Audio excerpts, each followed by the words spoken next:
नमस्कार मित्रांनो, मी शुभम पवार. मित्रांनो, दरवर्षीप्रमाणे यावर्षी सुद्धा पोस्ट ऑफिस मार्फत मेगा भरती निघालेली आहे. फक्त तुमची 10वी पास असणं गरजेचं आहे. यामध्ये कोणतीही परीक्षा होणार नाही, कुठलाही इंटरव्ह्यू होणार नाही. तुम्हाला जर 10वीला जास्त मार्क्स असतील तर तुम्ही याच्यामध्ये नक्की फॉर्म भरा. यामध्ये 28,000 पेक्षा जास्त जागा आहेत. वयाची अट जर पाहिली तर कमीत कमी 18, जास्तीत जास्त 40 वय. आणि सगळ्यात महत्त्वाचं, फॉर्म भरण्यासाठी महिलांना कुठलीही फीज लागणार नाही. SC ST कॅटेगरीमध्ये जर तुम्ही असाल तर कुठलीही फीज नाही. फक्त जनरल आणि OBC आणि EWS या कॅटेगरीमध्ये जर तुम्ही असाल तर तुम्हाला 100 रुपये फीज लागेल. यासाठी महिला व पुरुष सगळेजण अप्लाय करू शकतात. यामध्ये 3 पोस्ट आहेत: branch post master, assistant post master आणि डाक सेवक. आता याचा ऑनलाईन जो फॉर्म आहे तो कशा पद्धतीने भरायचा आहे या व्हिडिओमध्ये A to Z प्रोसेस तुम्हाला सांगणार आहे. तर व्हिडिओ नक्की शेवटपर्यंत पहा. चॅनलवरती पहिल्यांदा आला असाल चॅनलला सबस्क्राईब करून ठेवा. अशाच महत्त्वपूर्ण व्हिडिओज तुम्हाला मिळत राहतात. तर चला मित्रांनो, व्हिडिओ सुरू करूयात.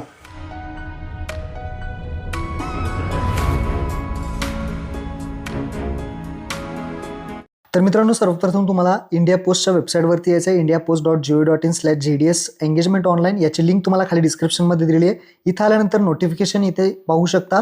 आपली PDF तुम्ही डाउनलोड करू शकता आणि याच्यामध्ये जाहिरात संपूर्ण माहिती दिलेली एकदा वाचून घ्या. त्यानंतर लेफ्ट साईडला वॅकंट पोस्ट आहे, त्यावरती क्लिक करायचं आहे. सिलेक्ट सर्कल निवडा, महाराष्ट्र सर्कल, आणि इथे तुम्ही डिव्हिजन निवडू शकता. आणि डिव्हिजन वाईज जागा किती आहेत, कुणा कसं पेमेंट राहील, काय काय सगळी माहिती तुम्हाला इथे भेटेल. कॅटेगरी वाईज सगळी माहिती, ही सगळी माहिती चेक करायची आणि त्यानंतर फॉर्म भरायचा. लक्षात ठेवा, ही माहिती चेक करून घ्या. आता नोटिफिकेशनमध्ये पुन्हा क्लिक करायचं आहे. उजव्या साईडला तुम्हाला ग्रामीण डाक सेवेत GDS ऑनलाईन एंगेजमेंट शेड्यूल दिसेल, टाइम टेबल दिसेल. 30/1 पासून सुरू झालेले, 14/2 शेवटची तारीख आहे.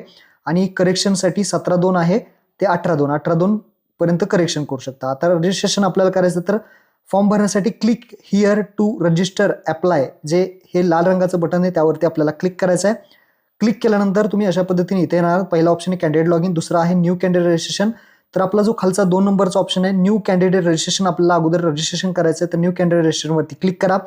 क्लिक केल्यानंतर आपला मोबाईल नंबर टाका, OTP पाठवावरती क्लिक करा. ईमेल ID टाका, OTP पाठवावरती क्लिक करा. दोन्ही टाकून OTP पाठवायचा आहे. मोबाईलचा OTP इथे टाकून घ्यायचा आहे आणि ईमेल ID वरती आलेलं OTP टाकून दोन्ही OTP तुम्हाला व्हेरीफाय करून घ्यायचे आहेत.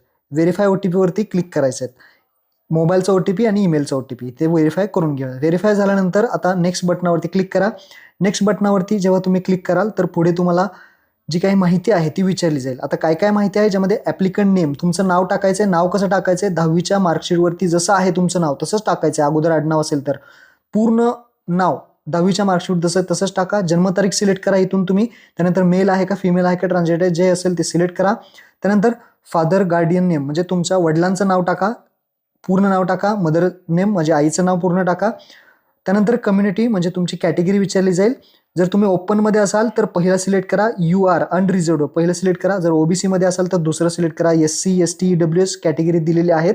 NT कॅटेगरी असेल तर OBC सिलेक्ट करा. अशा पद्धतीने सगळी माहिती व्यवस्थित टाका. खाली कंप्लीट बटनावरती क्लिक करा. कंप्लीट केलं की इतर रजिस्ट्रेशन तुमचं सक्सेसफुली झालेलं दिसेल. रजिस्ट्रेशन नंबर येईल आणि तुम्हाला मेसेज सुद्धा येईल.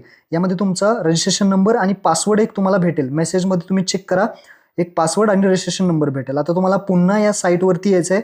पुन्हा इथे क्लिक करायचं आहे. Click here to apply. इथे पहा, रिफ्रेश करूयात. इथे आल्यानंतर खाली या क्लिक हिअर टू रजिस्टर अप्लायवरती क्लिक करा. आता तुम्हाला पहिला ऑप्शन सिलेक्ट करायचा आहे कॅन्डिडेट लॉग इन. आपलं रजिस्ट्रेशन झालं आहे. आता लॉग इन करण्यासाठी कॅन्डिडेट लॉग इनवरती क्लिक करा. इथे आपण प्रोसीड टू लॉग इन करूयात.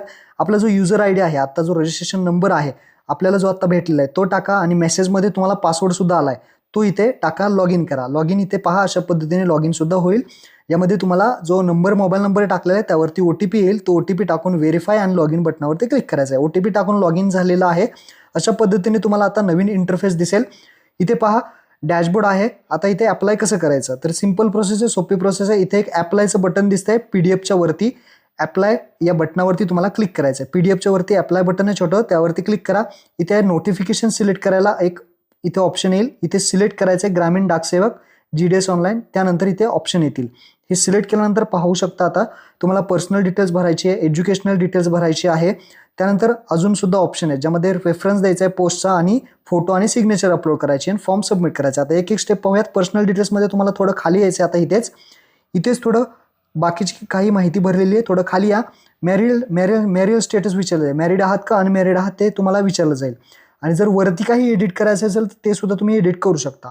तर इथे मॅरिड असाल तर मॅरिड करा, सिंगल असाल तर सिंगल करा, विधवा वगैरे ऑप्शन आहेत ते सुद्धा तुम्ही सिलेक्ट करू शकता. अपंग असाल तर इथं PWचा ऑप्शन आहे, अपंग असाल तर येस करा, कॅटेगरी वगैरे सिलेक्ट करा. अपंग जर नसाल तर PWBDचे ऑप्शन आहे तो नो करा. त्यानंतर एम्प्लॉयमेंट डिटेल, जर तुम्ही आता कुठे काम करत असाल तर तुम्हाला इथं येस करावं लागेल. जर आता तुम्ही कुठे जॉबला वगैरे असाल तर तुम्हाला येस करायचं आहे, लक्षात ठेवा. आणि NOC अवेलेबल आहे का नाही ते विचारलं जाईल. त्या कंपनीकडून तुम्हाला नंतर NOC लागेल. अवेलेबल असेल तर येस करा, नसेल तर नो करा. नाहीतर काम करत नसाल तुम्ही तर डायरेक्टली नो ऑप्शनवरती क्लिक करा, नो ऑप्शन सिलेक्ट करा. त्यानंतर ॲड्रेस डिटेल्स, ॲड्रेसमध्ये तुमच्या आधार कार्डवर जसा ॲड्रेस आहे तसा ॲड्रेस, प्रेझेंट ॲड्रेस सगळा टाका, व्यवस्थित पिनकोड टाका, प्रेझेंट सिटी टाका. त्यानंतर आपला महाराष्ट्र स्टेट सिलेक्ट करा, तुमचा जो काही जिल्हा असेल तो इथे सिलेक्ट करा. जो ॲड्रेस तुम्ही जिथे आत्ता राहताय प्रेझेंट ॲड्रेस तुम्ही टाकू शकता. त्यानंतर परमनंट ॲड्रेस जर सेम असेल तर सेम ॲज अ प्रेझेंटवरती क्लिक करा, नाहीतर तुम्ही इथे टाईपसुद्धा करू शकता. मी सेम ॲज अ प्रेझेंटवरती क्लिक करतो आणि खाली सेव्ह अँड नेक्स्ट बटन दिसेल त्यावरती तुम्हाला क्लिक करायचं आहे. सेव्ह अँड नेक्स्ट केल्यानंतर ही पहिली जे पर्सनल डिटेल्स आहे ती माहिती कंप्लीट झालेली आहे. आपण आलेलो आहे सेकंड स्टेपमध्ये, ज्यामध्ये आपल्याला एज्युकेशनल डिटेल्स विचारले जातील. आता इथं व्यवस्थित माहिती भरायची आहे, काय काय माहिती भरायची ते सांगतो. एज्युकेशनल डिटेल्समध्ये आल्यानंतर तुम्हाला तुमचं 10वी कुठल्या सर्कलला झालं, कोणत्या सर्कल, आता सर्कल कुठले असतात तर आपलं महाराष्ट्र इथे आपल्याला सिलेक्ट करायचं आहे. तुमची ऑदर स्टेटमध्ये 10वी झाली असेल तर ऑदर सर्कल तुम्ही इथे सिलेक्ट करू शकता. 10वी तुमची महाराष्ट्रात झाली तर महाराष्ट्र सिलेक्ट करा. त्यानंतर इयर ऑफ पासिंग, तुमचं 10वी कधी पास झाले, मार्कशीट समोर घ्यायची आहे, मार्कशीटवरती सगळी माहिती असते. तर इयर ऑफ पासिंग जे आहे ते सिलेक्ट करायचे आहे, कोणत्या वर्षी तुम्ही 10वी पास झाला ते सिलेक्ट केल्यानंतर बोर्ड सिलेक्ट करायचं आहे. आता 10वीला तुम्हाला कुठलं बोर्ड होतं तर आपल्याला महाराष्ट्र होतं तर महाराष्ट्र. जर तुमचं बाहेरचं कुठलं बोर्ड असेल तर तुम्ही बाहेरचं सुद्धा इथे CBSE वगैरे सिलेक्ट करू शकता.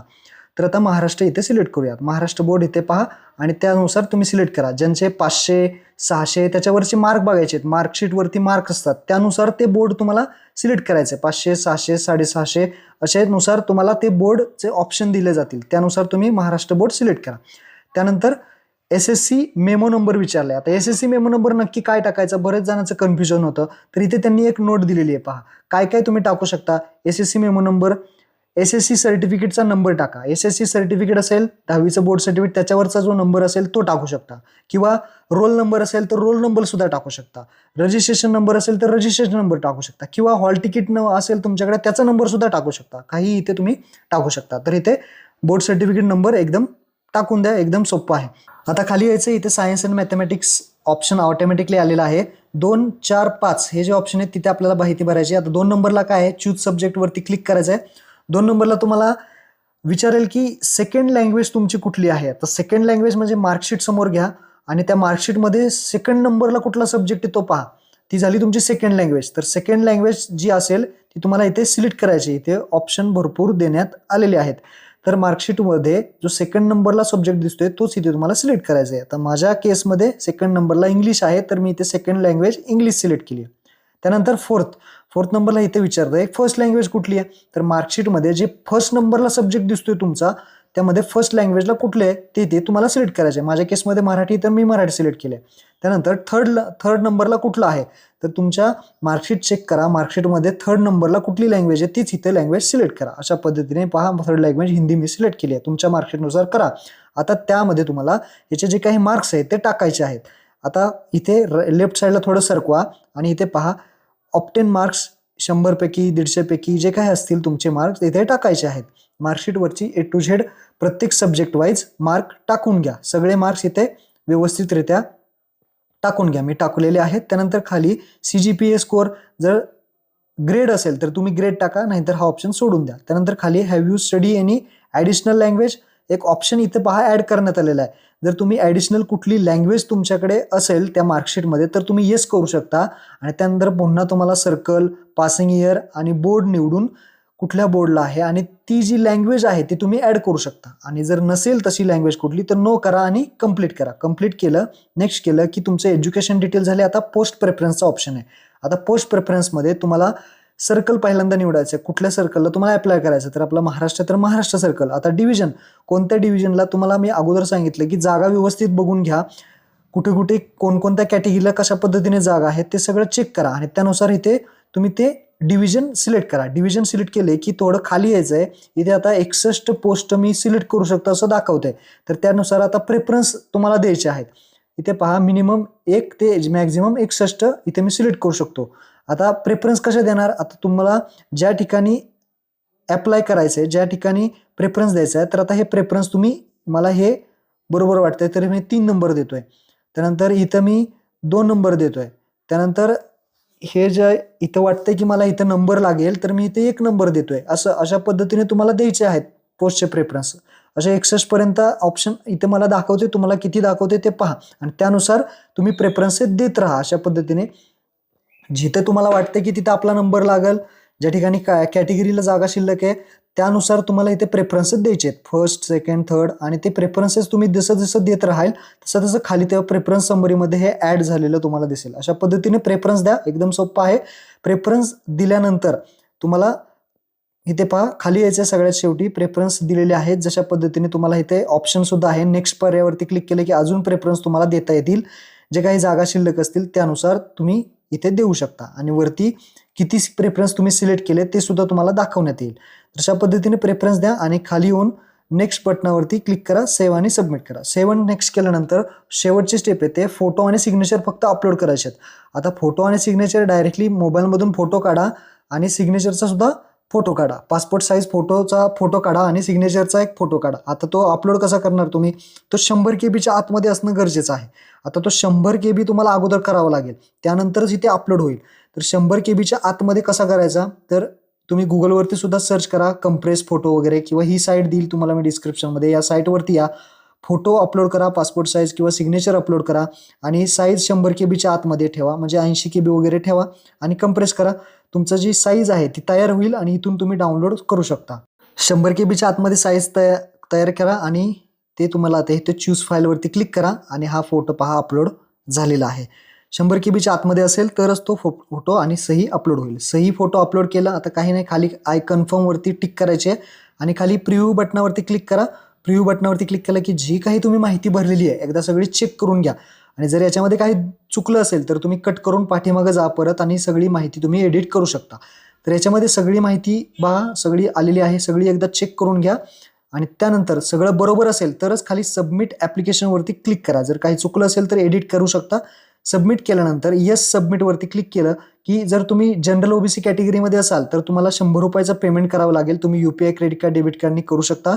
जर तुम्ही अदर महिला वगैरे असाल तर पेमेंट करायची गरज नाही, तुमचा फॉर्म इथेच सबमिट होईल. आणि जर तुम्ही बाकीच्या कॅटेगरी SC ST मध्ये सुद्धा येत असाल तरी सुद्धा पेमेंट करायची गरज नाही, डायरेक्टली तुमचा फॉर्म सबमिट होईल. आता इथे UPI मी इथे सिलेक्ट करतो. ज्यांना पेमेंटचा ऑप्शन येईल त्यांनीच फक्त पेमेंट करायचा. Click here to pay online fee वरती क्लिक करायचं आहे. जे काही पेमेंट आहे तर प्रोसीड 100 रुपयाचं पेमेंट, प्रोसीड टू पेमेंट.